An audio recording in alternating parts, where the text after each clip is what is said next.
Namaskar. How many of y'all have been to Singapore? Hands up. No? So there's a massive, massive store called Mustafa. There's nothing on this earth. I guarantee you, you can come and check. I'll change my name if you find something that you want is not there. Absolutely change my name. There's everything that a human being could want. Material needs is in that one store. So to revise what we did last week, let me just share this anecdote, see if it makes sense. So there was this person who wanted to go and had a huge lunch at home. And as she was getting her ingredients together, she realized the star dish of her afternoon lunch was dal. And guess what? She didn't have the dal in her house. And she had no help with her. So she ran in full speed. She drove as fast as she could. She drove as fast as she could to Mustafa and she entered that store. And when she went in, Mustafa is Mustafa. And you have to come to Singapore just to see Mustafa and to understand this verse and what I'm trying to say, if nothing else. So she entered the store and all that. As soon as she entered, she first came across a perfume counter. And she said, oh, just last night my son was sick. I didn't have UD cologne. I should pick it up now. Fever was gone. She picked that up. She went a little bit in. She saw like chapati dabba. You know, we put to keep chapatis hot. She saw that. She said, that I've been wanting to buy for so long. She picked that up. She went a little bit further. She came to the pharmacy. My vitamin D, magnesium, or all that is going on trend right now, everything is missing. Let me pick all that up. And she went further. Fruits. Wow, mangoes are on sale. Let me bring 3 because now mango season. So she brought all those 3.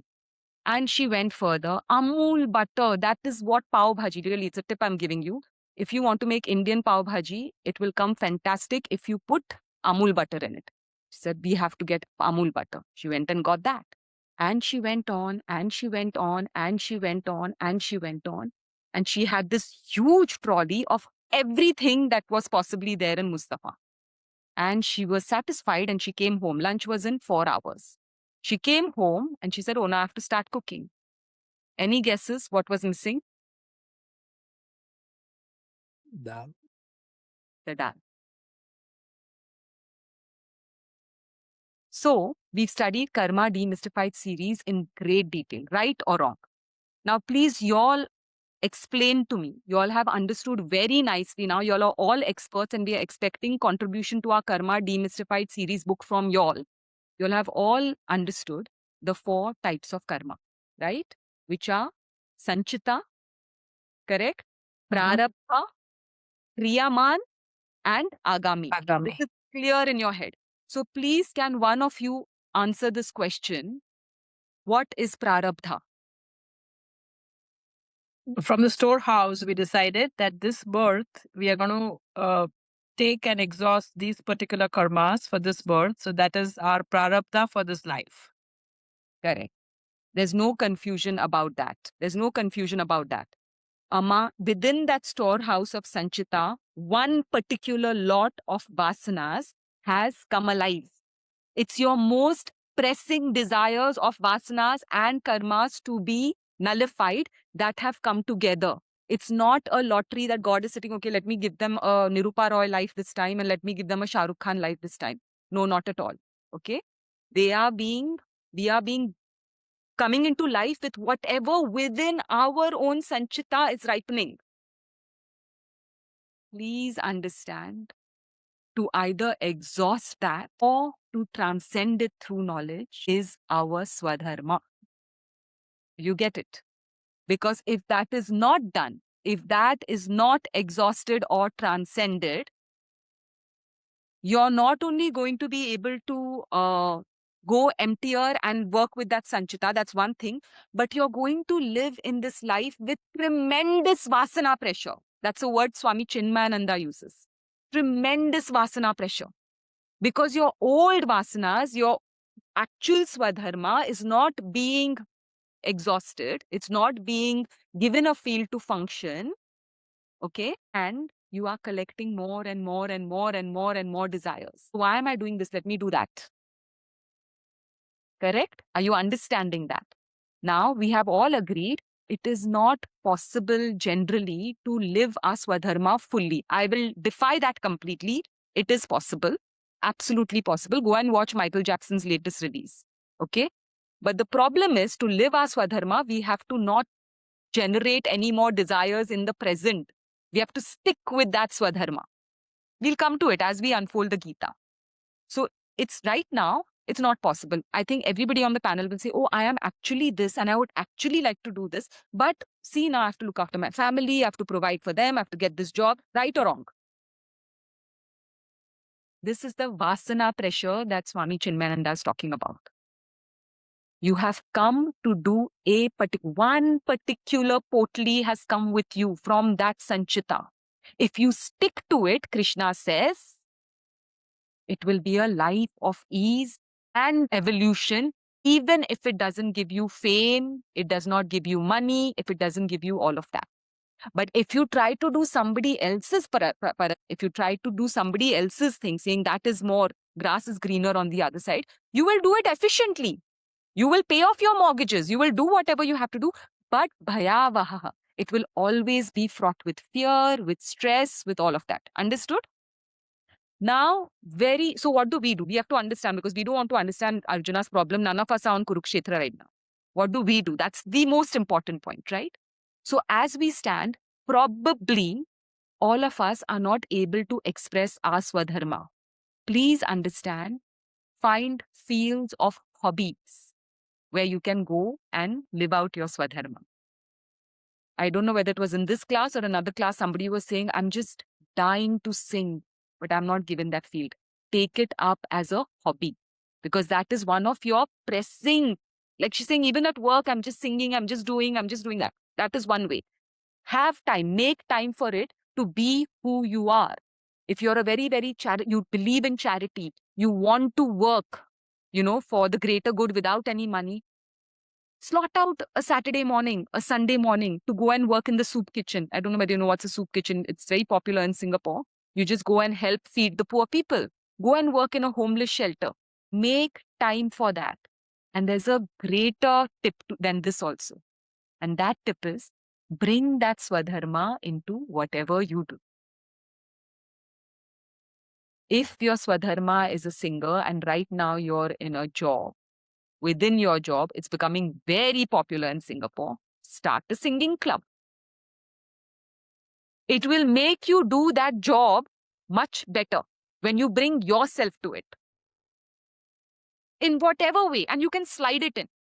Now, what verse 31 that we have studied last week, what it says, if we go back to page number 239, just read the English translation. Please understand this. Considering your own dharma as a warrior, swadharma, okay? Arjuna's gunas, all his gunas are that of a warrior, of a kshatriya. More rajasic, definitely sattvic also, because he was a good man, okay? Duryodhana was also swadharma warrior, also very rajasic, but more tamasic because he was a selfish man. Do you all understand the difference? So, Arjuna was a warrior, a kshatriya with rajasic and sattvic tendencies. Got it? That is important to understand. So what is Krishna saying? Consider your own swadharma. You should not waver from your swadharma.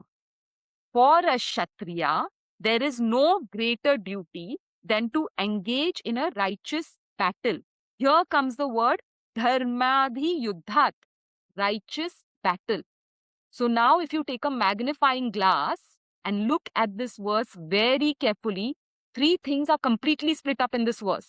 Please understand. One is Arjuna's swadharma, which includes his gunas, also his karmas. Whatever karma we can go into the Puranas if you want and find why Arjuna had to fight this battle. There will be some link, but don't waste your time there. Just understand this over here, okay? So swadharma is there. Arjuna swadharma as a warrior with his rajasic and sattvic gunas. Okay? He's a the second thing that splits is kshatriya. He's a kshatriya. Right now, he's at the helm of a army. He's leading an army. His job is a soldier at the Kargil border to protect his country, to protect the people and all of that. And the third most important thing that sometimes we might let slide is dharma yuddha. It is serving a higher purpose. What Krishna is saying over here, he will say in the next verse also more explicitly. Here he's saying, don't leave it, do it, do it, do it. The next verse he'll say, it's very rare that who you are, what your gunas are, what you have to do, and what will serve a greater purpose that will give you spiritual success for it to come together. And you'll say, oh, that was Arjuna's life. How lucky all of it came together. Believe me, you looked at your life properly. If you just tune into yourself, who am I? What is my Swadharma? What are my gunas? Every opportunity you get, you will have this alignment. I promise you this. You will be able to, when we say every work, when we say Ishvara, we've said that 100 times in the classes so far. When we say Ishvara Paridhana, we are offering everything to God. You know, Ishvara Arpanam Buddhi. You'll recognize that verse. It's come through our classes, right? This is the alignment we are seeking. Who am I? What task is in front of me? And how can I do it for the greater good? Loka Sangra. That's it. That's the alignment which Krishna is highlighting to Arjuna, which we can bring to our own lives moment to moment to moment, from cooking to managing a CEO meeting in the office. If we just understand this. Okay? With this, we'll go to the next verse. Verse number 32. It's on 248. Yatra chaya chopapannam swargadwaram apavritam sukhina kshatriya partha labhante yuddhamidrisham. The translation, O Partha, please remember the words that Krishna uses for Arjuna and Arjuna uses for Krishna. Very, very important. He is making Arjuna rise to his highest duty just by saying, O Partha. Partha is what? Son of Pritha. It's another name for Kunti. Immediately he's reminding him, O Partha, who are you born to? You're not born to a charioteer's wife. You are born to the queen. Automatically, you are the king. This is your responsibility. Teaches us communication. No other text on planet Earth, I promise you, teaches us. Okay, maybe one more portion of Ramayana where Hanumanji introduces himself to Rama. That also teaches us communication, how to communicate. But for me, I think the number one text of communication is the Bhagavad Gita. Pay attention to every word. Only the fortunate warriors, Sukhinaha Kshatriyaha, come across such a battle, Yuddham Idrisham, which has arrived by chance. Pay attention to every word. Yadra Chaya Upapannam, and opens the gate to heaven. Swarga Dwaram Apavrita. Now please understand, let's break open this verse. I just explained, both are warriors, right? Duryodhana, Kshatriya, also belonging to Hastinapur, also wanting to rule Hastinapur. Arjuna, Kshatriya, also king. Both are kings. Both are on that battlefield. Both are going to fight. But if you look clearly at the battlefield, the Kaurava team is, yes, correct, Swadharma. No other thing is matching. It's not a Dharma Yuddha. It is not something that is aligned with Dharma. Absolutely not. It is going to bind them. It is going to accrue papa. Listen to this word papa. It's going to come again in the next verse. It is going to accrue papa. It's going to accrue sin. It is going to bind them for future karma. We are studying karma demystified because we don't want to create karma. Correct? So it is going to bind him. Now look at Arjuna, Swadharma, Kshatriya, warrior, wants to fight. The general thing is not so much to fight, but that aggression to be able to stand up in front of anybody, to confront. That is his general tendency. But He is fighting for righteousness. Two differences. Third difference. Look at when I look at it, I just can't help but laughing. Duryodhana is first of all fighting on the side of unrighteousness, number one. Number two, he has asked for this battle. What is Krishna saying to Arjuna in this verse? Krishna is saying to Arjuna, dude, you've got this battle unasked. You've not even initiated. Can you see the difference? So what he's telling Arjuna is for you. Remember, Sanchita, Prarabdha, exhaust the Prarabdha. Very important to understand that bit. Think of it this way. He's telling Arjuna, this is your Prarabdha right now. What better opportunity for you to completely exhaust this without future karmic consequences. Please pay attention. You have not even initiated this war. It has just come to you. It has just landed in your lap. In this war, you will get to be who you are. You are the number one warrior in the world. There was no match to Arjuna. So you get to do what you love, what you know you're good at, daye haath ka khel. Blindfolded, you can do it. And you will be doing a righteous thing. There is no sin. There is absolutely no sin in this. Okay? In other words, or in Swami Chinmayananda's words, it would be, this is the perfect opportunity for Vasana catharsis. You can write this word down and look up the deep meaning of catharsis. This is your golden opportunity for complete Vasana catharsis. Do not miss it. When we say, been there, done that, ab bas ho gaya, I don't want to do it anymore. Travel kar karke, how much more to travel? You've come with that sightseeing Vasana. And you've traveled, and now you're like, enough. Catharsis ho gaya. You're finished. You finished that Vasana. It's gone. Right? So he's saying this is the perfect golden opportunity for Vasana catharsis. Arjuna, through chapter 1, has been begging Krishna, I can't, please, I cannot do this, let me go. Then what would have happened would have been Vasana pressure for him.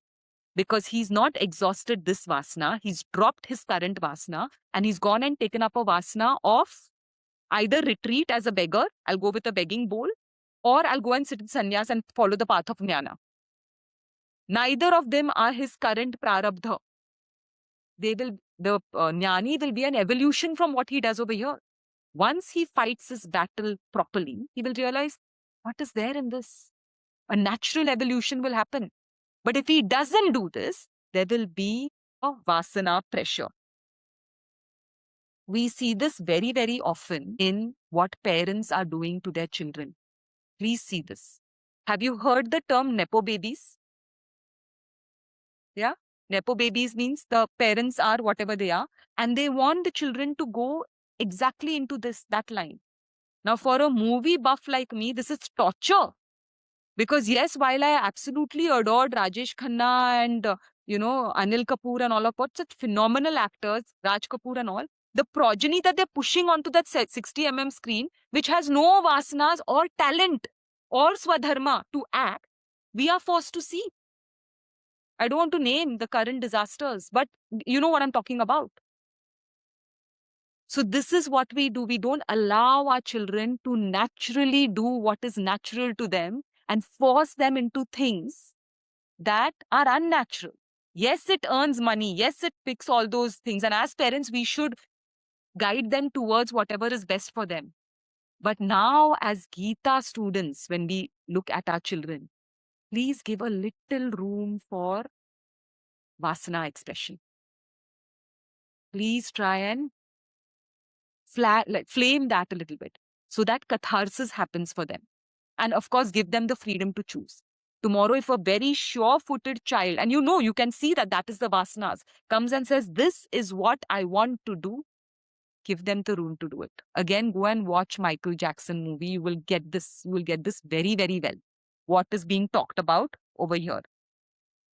Another example I can give you is, I'll name the name because it's really exasperating. And I'm sorry if any of you all belong to his party, but Rahul Gandhi in politics. As funny as it is, He has been begging to out of it from his mother. But the mother says, no, no, no, you are the one, you are the one, you are the one. It's a joke. It's become a global joke.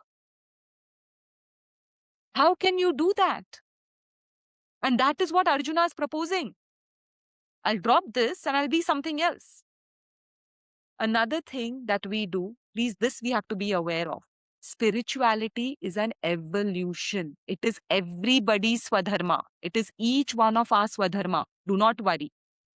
But our Swadharma, what vasanas have brought us over here, I am not very sure if any of us sitting over here have come with that absolute vasana of self-realization right away. Because if we were, we would be a little bit Adi Shankaracharya types. You know, from the start only we would be writing Upanishads and all that thing. So we have come with a load of karma. We have come with a load of desires. We have come with a load of something we want to express in this world. Honor that. Why I brought this up is, do not use spirituality as a spiritual bypass. It is disaster. And we see this being done left, right, and center. The fake gurus that we have today are a result of this. They've come with all their vasanas intact, and one robe and one mala, and that is where spirituality is, where it is right now. When Krishna laments, cries in chapter 4 and says, this great knowledge has been lost down the ages. Why? Because of spiritual bypassing. People who are not fit to be the custodians of this knowledge are disseminating it. Big flag. Second thing is for ourselves. We don't have to leave our lives and get into spirituality, what Arjuna is proposing. No way. We have to study the Gita so thoroughly that while we are washing the dishes, we are evolving. While we are conducting a meeting at work, we are evolving with the teachings of Gita. While we stop in traffic jam and let somebody else pass before us, we are evolving. Where can we use this spirituality in our life? That is our spiritual edification. Please understand this. Very, very important to understand this. And like this particular verse says, that life will, how it's arrived for Arjuna, life will keep putting those chances. We don't see it. He says, unasked, this is coming to you. So we've taken a brilliant example in the book of the COVID pandemic. The Swadharma of all those doctors and all those nurses and all the healthcare professionals is to care, is to make people better, right? Unasked, did they ask for the pandemic? They did not. Unasked, that pandemic fell. And for those who rose to that occasion, even lost their lives, which comes in the next verse, even for those, there is heaven. Now, those two words will come. There is heaven to go to next. Heaven means spiritual evolution. We'll take it up shortly. Okay, so now we'll go to 32. Any of you all have a doubt about heaven and hell? Please understand, heaven and hell are not geographic places, just with the context of the Gita. When we are studying the Gita, please let's stay with the Gita. I know there are many other shastras which will talk about all the different lokas we go to and all that. Krishna touches on briefly Brahman Loka, but we just stick to Gita. When we are studying Gita, let's stick to Gita so we don't confuse it all. Okay? So when we stick to Gita and we talk about heaven and hell, when he says heaven doors open for you, it simply means you would have experienced this in your own life. When you have done what you have to do at the end of each day, when you're going to sleep, are you not sleeping like you're in heaven? It is a state of mind. Please understand, heaven is a state of mind for having done what you have had to do, and there's no agitation in the mind. Very important to understand that. In the context of the Gita, we are not talking about the different lokas. When we reach the Brahma Loka verse in Gita, we'll get to that. You know, when he says you'll go for a long time and then you'll come back and all that. But for now, here what he's talking about, what Krishna is saying, opens the gates to heaven means because all of that is aligned. Your Swadharma, the Dharma, and you doing it right now will open that state, that mental state of absolute calm and quiet for you. Please do it. So every time we do what we're supposed to do, we will be in heaven. Every day when we complete our to-do list rightly, are we not sleeping peacefully? If we get to the end of the day and there's 1 million things to do, are we not stressed? We sleep in stress and we wake up in stress. Same thing happens at death. We have come with this prarabdha. If that prarabdha is absolutely beautifully exhausted or transcended through knowledge, whichever way it happens, that last moment of death will not be a torture. I have done what I have to do. When you go for a holiday and you have a whole bucket list of all the different places you have to see, sightseeing on this place. When you board the plane to go back home, if one or two places are left, will you feel sad or happy? And here I'll drop a bomb. You know, when you get on the plane, what you're going to say? Oh, we have to come back here to see these two places. Right or wrong? That's what we are doing at death. We haven't done what we're supposed to. Oh no, we have to come back here to finish this. Punarapi jananam, punarapi maranam. Please understand this. This is what he's saying. When you do it right, heaven, you're off to the next stage of evolution and with peace of mind. Now, what does this say? But now the first verse, 32 that we covered, he's talking about what good thing will happen if you do this work. Positive effect of fighting the war. Okay. Now he talks about the negative effect. If you don't do this, please keep bringing it back to yourself. If I live my prarabdha, my swadharma well, verse number 32 will happen in my life. If I do not live my prarabdha and swadharma well, verse number 33 will happen in my life. Okay. But if you refuse to engage, na karishyasi, in this righteous war, dharmyam sangramam, then by abandoning your duty, hitva, swadharmam, your duty, your swadharma and what you're supposed to do, and honor, kirtim, you will incur avapsyasi, sin, papam. Okay?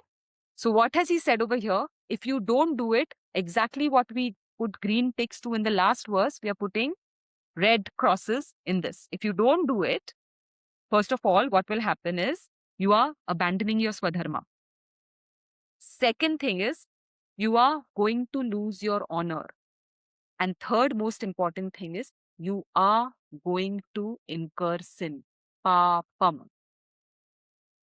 Why papam is important? Because in chapter 1, Arjuna says, by killing these people, I am going to incur great sin.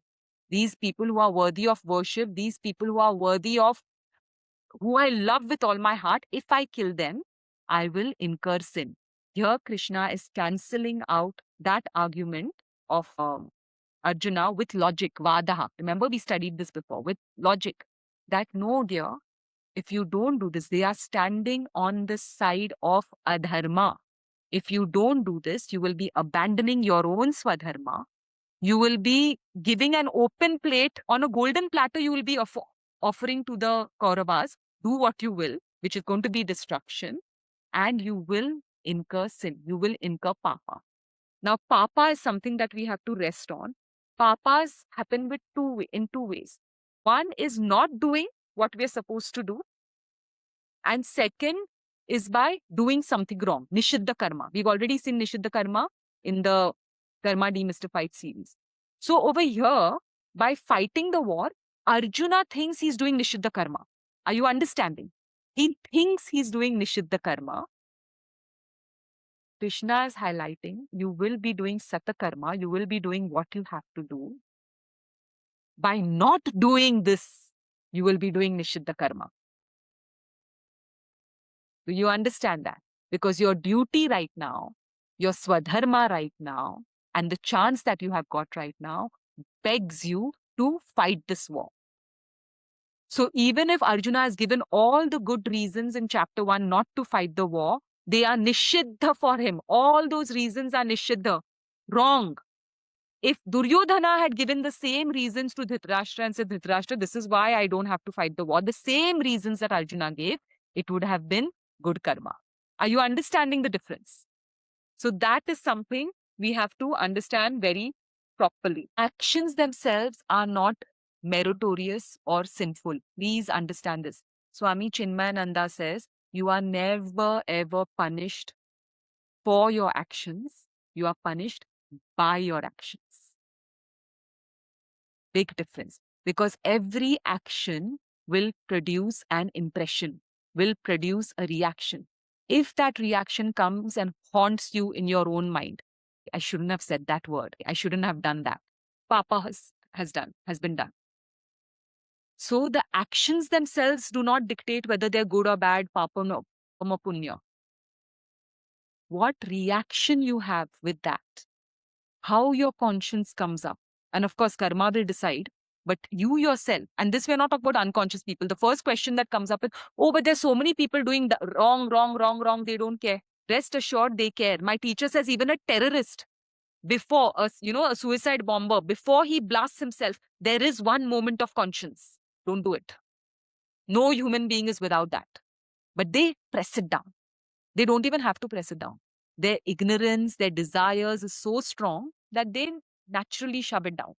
But for us who are students of Gita, who are walking this path, who are seriously trying to understand it, rest assured, even shouting at somebody on the road in road rage will come to trouble you later.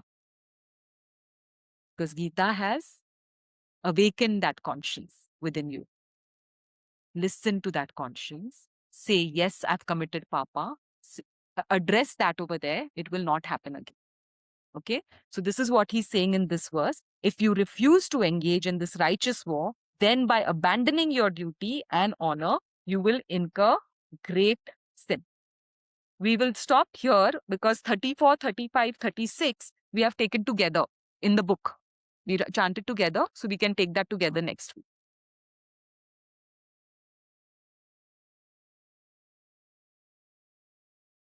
If you really think about these two shlokas, it's part of that overarching theme where Krishna is talking from the perspective of Swadharma. We spend a lot of time understanding what is Swadharma in the previous session. We said that Swadharma is my personal blueprint. Who am I? What am I? And then we said like alignment of Swadharma and my duties or actions. Based on my Swadharma, I have to do certain things. And I need to, when I do that, I find that alignment. And these two shlokas is an extension of that. It is going to tell me if I follow my Swadharma, what is the benefit? And if I don't follow Swadharma, what is the problem? This is a style in the Vedic literature. It is called Vidhi and Nishedha. Typically, the teachers will show you two snapshots. One is, if you follow the rules, what exactly you are going to get it. And if you don't follow the rule, where exactly you are going to fall. And they don't tell you, right? It is up to you. Understanding that and following, it is your duty. It's like following the traffic law. When you learn the traffic rule, like if you say, if you stop at the red light, you will not hit somebody and you will not hit, meaning kill yourself or put others right or life also at risk. But if you don't follow that, this is what happens. This is what happens. The Vishti and the Sheta. And that's exactly what these two shlokas is going to tell. Right? So other yadarchya chopapannam surgadwaramapamishu. That is the shloka. So what happened? This particular situation is given in front of you. You have two choices. Do your duty or run away. Or sometimes we will be lazy, don't do it. Sometimes we are afraid of it, so we run away. There are two choices. One is follow your Swadharma and do your duty. I'm not talking about Arjuna at all. I'm talking only about us. So when a duty comes in front of us, whether that COVID-19, the healthcare workers, when that situation comes in, they have two choices. Their Swadharma is go and do it. What would be the cost? It would be the cost of life. But he has to do it. Like, look at an army man, like in the borders. He didn't invite the war, but somebody came and attacked, and the country is at risk. He is doing it. He has to do it. So he may lose his life, but Krishna is saying that when you follow Swadharma, even if you fail, don't think about that life or death. Like sometimes when you do fail in your duty, still it's worth.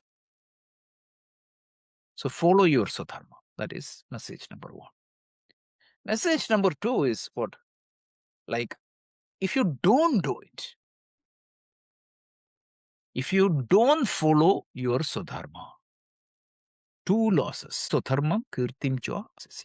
One is you lose fame. And what is the next one? Papam avapsasi. These are lose, like the first one is you lose your name, worldly thing. So materially, you won't be successful. You think that you will be successful, maybe temporary gain will be there. But eventually, in the day-to-day life, it is not going to bring you peace, happiness, contentment. And then it will not help you in your karmic path. So, doing your duty, even if you don't believe in the absolute existence of Atma, even if you don't believe in the logical arguments, but still, if you want to live the effective life in this world, identify your Swadharma and follow your Swadharma. That again, the complexity here is the rule of dharma is not that black and white.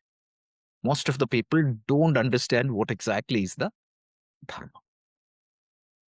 So that is where, like, the teachings are going to come. Krishna is going to give a workaround, at least to follow karma yoga. And if you want somebody to understand what is dharma, follow Ramayana. That is the whole idea of Ramayana. So if you really think about the essence of all the Vedic teaching, if you think about the Vedas, we have 4 Vedas, Rig, Yajus, Sama, and Atharva. So when you take that whole Veda and understand what is the foundation of that entire Vedic teaching, Dharma Modam. Vedo Kilo Dharma Modam. That Dharma, defining that Dharma is the essence of that Veda. So understanding that Dharma is not very easy. That is why Vyasa has written Mahabharata and Valmiki has written Ramayana. So that is meaning that is going to help us to understand, but don't go to that complicated, because people take 1 or 2 life incidents from Rama and they say that, oh, this is not dharma. That's not the thing. You have to understand dharma through the actions of Rama. That is a different topic. We'll cover that in the Ramayana sessions. But here, coming back and understand that it's very important that I do what is to be done. And if I don't know what is my duty, you have to sit and think and identify that. And Gita is going to help you even later to understand what is my Swadharma. There are different chapters which are going to give, and especially in the last portion of the Gita, 14, 15, 16, you will get a clear understanding, like what is your Swadharma. But the next step is, and also last week somebody was asking the question, right? If I'm a software engineer, but my mind is not software engineering. My mind is in studying scriptures, but I need to pay a mortgage, so I have to go and do this job. So in that situation, what needs to be done? First thing is that obviously, if possible, choose a profession which is aligned with your Swadharma. Get the training and do that. And if that is not possible, start liking what you do, at least as a profession. How do you do that? That is where the magic of Karma Yoga comes into picture. Ishwararpanam Nechayakritam Chitta Shodhanam Muktidayakam. So this is going to come, especially in the upcoming shlokas. But these 2 shlokas, understand that this is a Vithi and a Nishedha. Vithi means it will tell, if you follow this, what are you going to get. And in the next shloka, 33 is going to tell, if I don't follow, meaning it's neither beneficial for the life here, for my name, fame, and legacy, it is not good. And also it is not good for the future. I think Avanti had already explained what is sin. Sin is not the original sin, please. This is where the confusion comes. That's why I hate to use the word sin. It is papa. Papa. And the papa can be of 2 types. One is commission and the second one is omission. Commission means I do something which is against dharma. And what is omission? See, I don't do something which is in line with my dharma. Say I'm a dad. If I don't take care of my kid, that's an omission. Correct? And I'm a director in a company, I have to do X, Y, Z. If I don't do that, it is the omission. You may escape the laws of the land, but you will not escape the law of karma. I have to make sure that. And in India, like Swami Ranganathananda used to say this, and actually I love it. He say I don't know, in my part of the world, in India, if somebody is like good for nothing, he don't do anything. He won't go and hurt anyone, but he don't do anything. Such kids or adults usually are called, yeah, he's like a innocent person. No, he's omitting a lot of things. That's also very important. So, like somebody is a lazy child or a lazy person is not considered as the ideal human being. That should not be there. Yeah, he's not doing anything wrong, but he's not doing what he has to do. That's a problem. Equally con. That's why you have to follow dharma. While you have to avoid adharma, you have to follow dharma also. That is what is the message of these shlokas. That's the essence. With that, we can go to any Q&As or comments.